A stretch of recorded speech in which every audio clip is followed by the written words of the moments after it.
7,000 years ago, across southeastern Europe, the Cucuteni-Trypillia culture was building something extraordinary.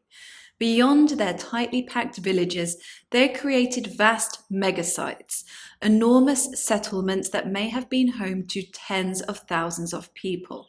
For years, archaeologists believed this society was largely egalitarian, with little hierarchy or centralized power, but that picture is starting to change.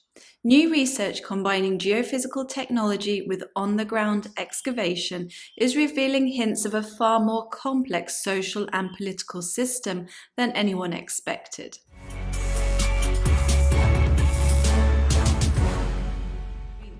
The Cucuteni-Trypillia culture spread across what is now Romania, Moldova and Ukraine, flourishing between around 5050 and 2950 BCE, so from the Neolithic into the Chalcolithic or Copper Age. At its height, this culture built some of the largest settlements in Eurasia for its time, made possible by advanced farming methods and carefully planned architecture. They also crafted elaborate pottery using sophisticated kilns. While they left behind no writing system, they did use clay tokens, possibly an early form of counting that may have been used in trade and exchange. For a long time, scholars viewed the Cucuteni-Trypillia culture as largely egalitarian, with little evidence of social hierarchy. But that idea is being reconsidered. Some of its massive settlements may have held over 40,000 people, a scale that likely required some form of organization. This is where so-called megastructures come into play. Whilst most homes were similar in size and contained comparable everyday items, a handful of much larger buildings stand out. These structures may have been used for communal gatherings and could point to an emerging leadership or systems of coordination within these vast settlements. Over the years, researchers have identified 140 megastructures across 19 sites, mainly in Ukraine and Moldova. Most of these have been detected using geomagnetic survey techniques, with only a handful, just 5, partially or fully excavated so far. To classify a building as a megastructure, archaeologists look for several key features. They tend to be rectangular, noticeably larger than typical house plots, and positioned in open areas like plazas or ring corridors, where they would have been highly visible. In some cases, their architecture and sheer size clearly set them apart from ordinary homes. In ring-shaped settlements, these structures often appear in recurring locations, at the center, near entrances, along ring corridors, or aligned with radial pathways, either closer to the outer edge or nearer the core, and sometimes even just outside the settlement ring. Excavations of these megastructures reveal something quite unusual. Many appear to have had partially open courtyards, suggested by the way fragments of daub, the hardened clay used in wattle and daub wall construction, are distributed across the site. These open areas could have been used as a meeting place. Unlike typical homes, fireplaces are rare in these buildings, and no ovens have been found inside them at all. The artifacts discovered there also differ in both type and quantity from those in domestic spaces.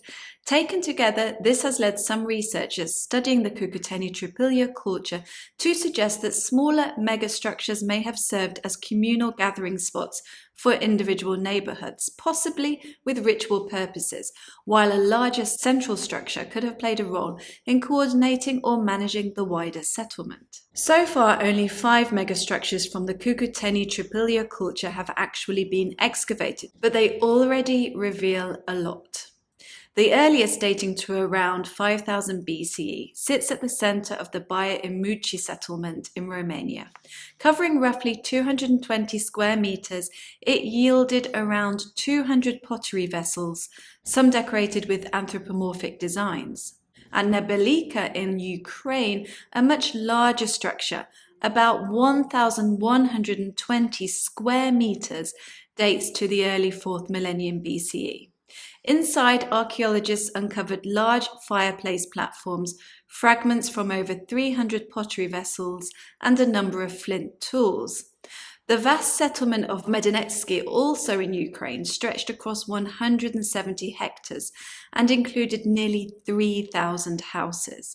13 megastructures have been identified there, many positioned along its ring roads, though only one has been excavated so far. That building measured about 190 square meters and dates to between 3990 and 3640 BCE. Another Ukrainian site, Dubrovady, features one of the largest known megastructures at around 1,196 square meters, dating to the early 4th millennium BCE.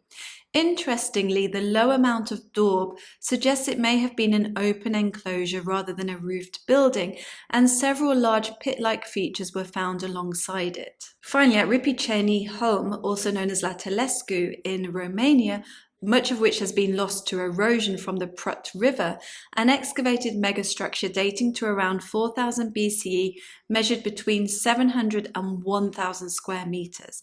Among the finds was a possible cult figurine, and archaeologists believe the building may have included an upper level that functioned as an open-air terrace. A new study published in the journal PLOS ONE focuses on the site of Stăuceni, Holm in northeastern Romania, first discovered back in 1952. The settlement sits on the northeastern slope of the Siret River Valley and covers roughly 4 hectares. Recent geophysical surveys carried out in 2021 and 2022 revealed a densely occupied site with at least 45 burnt house plots identified. This is not one of the mega sites, but it is an interesting one and does include a megastructure. The layout also includes 3 partially parallel ditches making up its southern edge, another enclosing the inner settlement, and several narrower ditches that may have supported palisades. Most of the houses range between 70 and 120 square meters, but one structure clearly stands apart. Known as Building 5-6, it measures around 350 square meters, making it far larger than the typical dwellings and a strong candidate for a megastructure within the Cucuteni-Trypillia culture. Unlike the ring-shaped settlements seen elsewhere, the site doesn't feature a central plaza or ring corridor. Even so, the building occupies a prominent position just behind a ditch, possibly near an entrance, suggesting high visibility and importance. Field surveys conducted alongside the geophysical work aimed to date the site through artefact collection. However, extensive agricultural activity has damaged much of the area, leaving many pottery fragments too worn to retain their original decoration. Even so, around 30 fragments of anthropomorphic figurines were recovered, finds that are set to be detailed in a forthcoming specialist catalogue. Between 2023 and 2024, a 4-week excavation of the house plot 5-6, thought to be a megastructure similar to those found at other sites, was carried out to date the feature and to attempt to identify its function. This excavation was limited to the southwestern corner of the feature. The first plan shows the surface of burnt clay. Inside this were the imprints of decayed wooden logs, wooden slabs, and smaller twigs. A foundation ditch and post holes were also identified. In the northwestern corner of the megastructure, a feature was found made up of small daub fragments and imprints of small branches. It's not clear what this was, so it's been labelled as an annex. Combining excavation data with earlier geophysical surveys, researchers have been able to reconstruct what the building may have looked like. It was likely defined by a rectangular boundary ditch at least 15 centimeters wide. Inside this, large pits around 70 to 90 centimeters across were dug to hold structural posts, which were secured using debris from older buildings. Additional large post holes suggest the interior was divided into 2 sections, forming a western and eastern space. Notably, no ovens or clear fireplaces were found. Instead, archaeologists uncovered cracked, burnt clay arranged in a mosaic-like pattern, which may represent the remains of a simple hearth. Most of the recovered microfossils were carbonized, with only a few preserved in a mineralized state. These remains include cereal grains, field weeds, gathered fruits, and even plants that may have been used for medicinal purposes. Radiocarbon dating of this material produced 2 ranges. roughly 3975 to 3962 BCE and 3955 to 3807 BCE. Charcoal analysis showed a dominance of oak, suggesting that woodland resources were readily available in the surrounding landscape at the time. A large number of pottery fragments were also recovered from the floor of the structure and will be examined in more detail in a future study. Among the more striking finds were decorative elements known as zoomorphic protomes, including one shaped like a bull's head that had once been attached to a bowl. Its horns, now broken, would originally have been quite prominent. A single clay cone was also discovered. Similar objects at other sites are sometimes called conical idols, though their actual function remains uncertain. They weren't necessarily used for ritual. Interestingly, no human-shaped figurines were found within the excavated portion of the building. Very few artifacts came from the foundation ditch and post holes. However, one post hole, more than a metre below the present surface, contained the fragmented remains of a ceramic vessel. Around 140 pieces were recovered and later reconstructed into a globular cup with a flared rim decorated with incised patterns and traces of red ochre paint. So far, only about a quarter of the megastructure has been excavated, meaning key questions still remain, including whether the distinctive floor extends across the entire building and whether it was constructed in a single phase. Notably, this is the first megastructure of its kind where such a floor has been identified. In the southern part of the settlement, archaeologists identified two distinct house orientations, suggesting at least two phases of construction.